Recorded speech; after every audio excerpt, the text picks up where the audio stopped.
مستقبل کو لے کر بہت پریشانی ہے، رہنمائی کریں۔ کیریئر پلاننگ، جی پریشان ہونا چاہیے کہ مرنے کے بعد کیا بنے گا۔ موت کا منظر ایک کتاب ہے، وہ آپ پڑھ لیں، اس میں خیر جھوٹی سچی ساری باتیں لکھی ہیں۔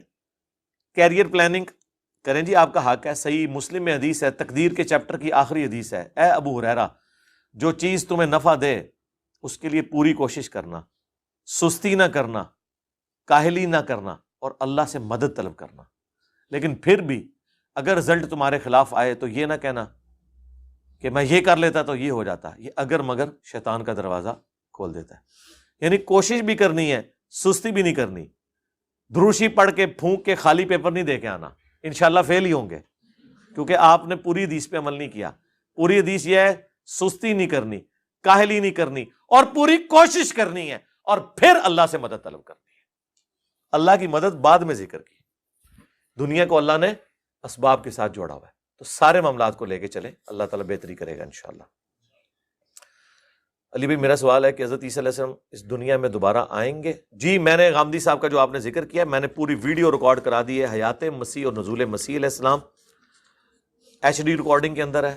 ایک ایک بات کا میں نے قرآن سے جواب دیا، حدیثیں میں نے بعد میں بیان کی ہیں۔ جو غامدی صاحب نے وہ جو کچھ راستہ اختیار کیا تھا نا بھاگنے کا، سب سے پہلے تو انہوں نے جو مسئلہ کھڑا کیا کہ سورہ نساء کی آیات کیوں نہیں پڑھی، وما قتلوہ وما صلبوہ، نہ انہیں قتل کیا گیا نہ صلیب دیا گیا، بلکہ ان پہ معاملہ ایمبیگوس کر دیا گیا، مشتبہ ہو گیا۔ وما قتلوہ یقینا، اور یقیناً انہیں قتل نہیں کیا گیا بلکہ اللہ نے انہیں اپنی طرف بلند کر لیا۔ یہ بالکل واضح ہے کہ کوئی غیر معمولی معاملہ ہوا ہے۔ اور غامدی صاحب کا عقیدہ منکرین حدیث والا نہیں ہے، نہ قادیانیوں والا ہے۔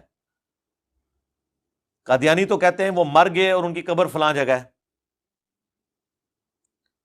غامدی صاحب یہ کہتے ہیں کہ جب یہودی انہیں قتل کرنے آئے تو اللہ نے اسی وقت انہیں موت دے کر ان کا جسم آسمانوں پہ اٹھا لیا۔ فرق صرف یہ ہے کہ وہ کہتے ہیں کہ اللہ نے انہیں موت دے کے اوپر اٹھایا ہے۔ اٹھائے جانے کو وہ بھی مانتے ہیں کہ لاش کی بے حرمتی ہونی تھی، اس لیے اللہ نے فرشتوں کے ذریعے لاش ان کی اٹھا لی۔ آدھا وہ بھی مانے ہوئے ہیں، اور آدھے کے بارے میں انہوں نے کہا کہ جب آ جائیں گے تو ہم مان لیں گے۔ تو انشاءاللہ مان لیں گے اگر ان کی زندگی میں آئے تو، نہیں تو پھر نہ مانیں گے، گھر قیامت میں مان گیا۔ ہمارا حضرت والا شعر پڑھیں گے، ٹھیک ہے جی۔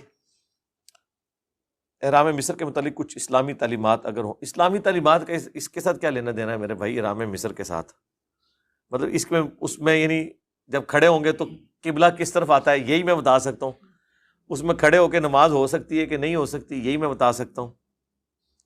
تو باقی جو احرام مصر کی جو ہمیں تاریخ مل رہی ہے یہ نبی علیہ السلام سے بہت پہلے کے ہیں، ٹھیک ہے۔ فرعونیوں کا جو سلسلہ ہے،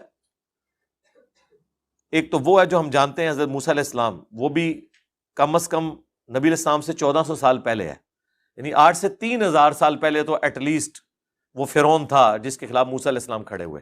لیکن یہ احرام مصر تو اس سے بھی پہلے کے بن رہے تھے، تو لہٰذا اسلام میں ایز سچ اس کے بارے میں کوئی یعنی اس کو اگر آپ بریف کریں نا کہ کون سی تعلیمات آپ چاہتے ہیں اس میں، یعنی کس قسم کی اسلام کی تعلیمات ہے۔ ہسٹری جو ہے نا، اسلام ہسٹری کو صرف اتنا بیان کرتا ہے جتنے اس سے عبرت حاصل کرنی ہوتی ہے۔ اگر ہسٹری سب سے زیادہ حقدار تھا نا کسی کی بیان کی جاتی تو اللہ کے نبی کی ہوتی۔ قرآن میں کہیں لکھا ہوا ہے کہ اللہ کے نبی کس خاندان میں پیدا ہوئے، آپ کے ماں باپ کی شادی کب ہوئی، رشتہ کس نے طے کروایا، نکاح کس نے کروایا، پھر آپ علیہ السلام بچپن میں کیا کرتے تھے، پھر آہستہ آہستہ بڑے ہوئے، پھر آپ نے تجارت شروع کی۔ یہ سب سیرت کی کتابوں میں، قرآن میں ہے کہیں؟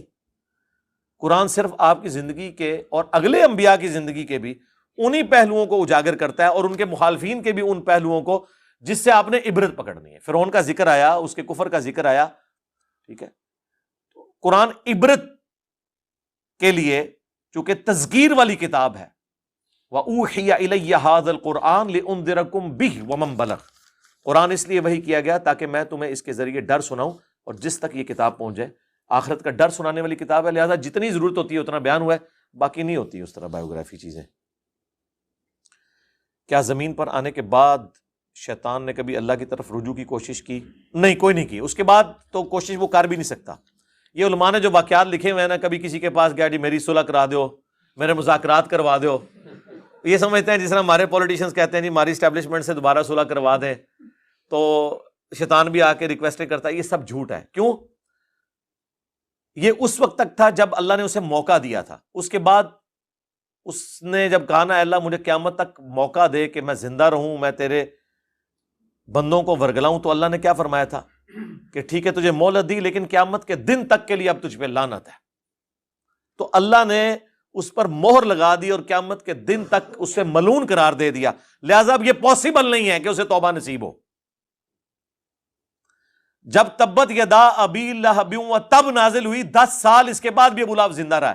قرآن کو جھوٹا کر سکتا تھا نا کہ دیکھو قرآن میں تو مجھے جہنمی ڈکلیئر کیا گیا ہے، لو میں کلمہ پڑھتا ہوں مسلمان ہوتا ہوں، محمد تمہارا دین جھوٹا ہے.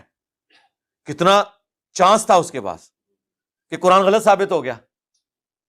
لیکن سرکار اتنا ہی آسان ہے نہیں، وہ اللہ نے فیصلہ کر لیا کہ اب یہ ہدایت پہ نہیں آئے گا. یہ اس کے دماغ میں بھی نہیں خیال آیا کہ یہ میں حربہ اڈاپٹ کر سکتا ہوں، جس طرح مولویوں کے یہ دماغ میں بھی نہیں آیا کہ یہ اس چھوٹے سے پلیٹ فارم کی دعوت کس طرح انہیں سپر سیڈ کر جائے گی. ورنہ تو یقین کریں یہ لوگ صرف پیشاب بھی کرتے نا تو ہماری اکیڈمی بہ جاتی، اتنے ہیں یہ تعداد میں. ہوں تک قیامت تک روندے بھی رہنے تو کچھ نہیں ہونا، کیونکہ the damage has been done. تو ابو لہب کو بھی پتہ ہی نہیں تھا کہ میرے ساتھ کیا ہونے والا ہے. اس طریقے سے شیطان پہ جب لعنت پڑ گئی اب اسے ہدایت نہیں ملے گی. وَمَن يُضْلِلْ فَلَا هَادِيَ لَهُ.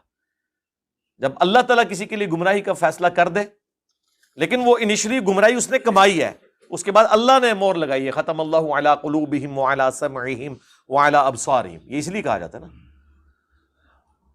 ربنا لا تزغ قلوبنا بعد اذ ہدیتنا وہب لنا من لدنک رحمہ انک انت الوہاب.